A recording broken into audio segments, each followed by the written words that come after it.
on peut penser raisonnablement que Dortmund sera champion? La logique, c'est que Dortmund sera champion, surtout qu'ils vont Même un rencontrer... nul leur suffirait, hein, j'ai vu. Ah Hein. non, non, non, non, le Ah non? départage, si le Bayern l'emporte à Cologne, le départage ils ont que 2 points d'avance, hein, le départage est très largement favorable au Bayern.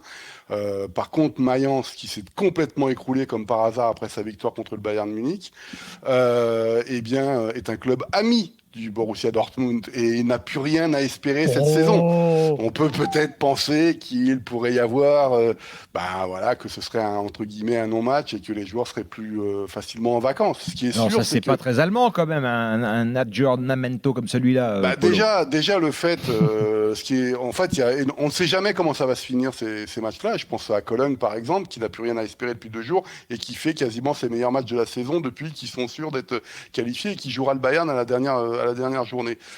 Mais voilà, il y a des clubs qui sont plus amis les uns que les autres. Rappelez-vous que Tourelle et Klopp venaient de Mayence. Il y a beaucoup de joueurs qui sont passés par Mayence avant d'aller au Borussia Dortmund. Je pense à différents joueurs qu'on a pu voir ces dernières saisons. Donc voilà, c'est comme ça. Donc c'est très très favorable au Borussia Dortmund, même si Ils finissent chez eux. Ils finissent chez eux et chez le eux, Bayern à l'extérieur. Voilà, ils sont invaincus à domicile. Non, ils ont perdu une seule rencontre. C'est la meilleure équipe du championnat à domicile.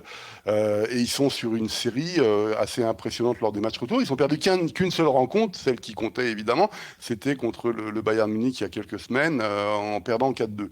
Mais voilà, donc on a le droit de se dire aussi que c'est le Bayern qui perd ce championnat 2023 et pas forcément le Borussia Dortmund, qui n'était pas le favori cette saison. Un peu comme chaque année d'ailleurs. Mais voilà. En fait, on va avoir un champion normal et ça fait peut-être aussi un peu du bien à la Bundesliga. Bon, le Bayern, une saison sans gagner de titre, c'est pas souvent quand même. Ben non, ça remonte. Enfin, ça remonte surtout à une autre époque qui disait où il y avait beaucoup de clubs qui pouvaient se gagner le championnat à la dernière journée. Et lorsque je dis qu'on va avoir un champion normal, c'est ça qui m'intéresse, c'est que on ne se rend pas compte le niveau qu'a atteint le Bayern Munich sur la dernière décennie, ce que la presse allemande a appelé le Super Bayern, qui de mon point de vue a disparu depuis quelques, on va dire 18 mois maintenant, parce que déjà l'année dernière sous Nagelsmann, les matchs retour et l'élimination face à Villarreal en Ligue des Champions, le Bayern n'était que la 4e équipe des matchs retour et sous Nagelsmann avec Tourelle lors de cette saison-là, lors des matchs retour aussi, ils étaient 5e. C'est-à-dire qu'on n'a pas du tout le même Bayern dominateur qu'on avait sous Guardiola bien entendu ou sous Jupp Heynckes qui glanait les titres plusieurs journées avant la fin du championnat et qui montait à 90-91 points, ce qui était extraordinaire. Là encore une fois, si Dortmund est champion et qu'il l'emporte, ça va être 73 points. On est dans les normes historiques de la Bundesliga, d'un beau champion, mais ça s'arrête là. Donc on a un champion normal. Donc c'est ça, champion avec 7 défaites. Avec 7 défaites, dont 6 lors des matchs allés. Mais 7 défaites, c'est vrai, mais dans l'histoire de la Bundesliga, ça arrive souvent. Pendant des années, le titre...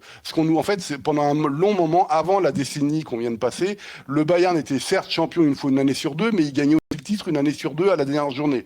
On l'oubliait complètement. Et ce Bayern-là est devenu tellement dominateur en Bundesliga, pour des raisons financières, mais aussi par un excellent travail. On ne devient pas le top 3 des équipes européennes sur la dernière décennie, d'être toujours en demi-finale des Ligues des Champions ou quasiment tout le temps, en travaillant mal. Hein. Mais cette saison, c'est vrai que c'est très spécial, mais à la rigueur, c'est mieux qu'il ne gagne pas. Il y avait une alerte l'année dernière déjà. Hein. Vous savez, Nagelsmann, il gagne le titre, mais bon, Villarreal, c'était pas beau. Il y avait la raclée subie face à Mönchengladbach en Coupe d'Allemagne. C'est peut-être bien qu'il ne gagne rien cette année, et comme ça, pour se remettre vraiment en question, mais le problème, c'est qu'on ne sait pas s'ils sont capables de se remettre en question.